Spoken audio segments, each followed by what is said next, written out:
திருச்சி பறவைகள் பூங்கா, காமரசம்பேட்டை, திருச்சி. இது 1.67 ஹெக்டார் பரப்பில் குறிஞ்சி, முல்லை, மருதம், நெய்தல், பாலை என தமிழர் நிலத்திணிகளை கரும்பொருளாய் கொண்டு அமைக்கப்பட்டிருக்கிறது. பிராந்திய பறவைகள், பாரம்பரிய பறவைகள் மற்றும் சர்வதேச பறவைகள், தீக்கோழி மற்றும் இதர கோழி வகைகள், வாத்துக்கள் என 800க்கும் மேற்பட்ட பறவைகளை காணலாம். இங்கு பறவைகளுக்கு அவற்றின் இயற்கை வாழ்விடம் போன்ற சூழல் உருவாக்கப்பட்டுள்ளதால் அவற்றின் உண்மை குணங்கள் முழுமையாக வெளிப்படுகிறது. குழந்தைகள் மற்றும் பெரியோர்கள் வரை அனைவரும் பறவைகளின் குணங்களால் மகிழ்வோடு ஈர்க்கப்படுவீர்கள். இந்த பறவைகள் பூங்கா இயற்கையுடனான நம்முடைய அண்மை தொடர்பை வெளிப்படுத்துகிறது.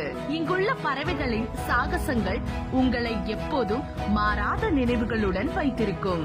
ஆகையால் பார்வையாளர்களுக்கு பறவைகளுடன் நேரடியாக தொடர்பு கொள்ளும் ஒரு ஆனந்தமான வாய்ப்பு கிடைக்கின்றது. திருச்சி பறவைகள் பூங்காவில் பறவைகளின் அழகு மற்றும் பன்முகத்தன்மையை கண்டு மயங்க தயாராகுங்கள்.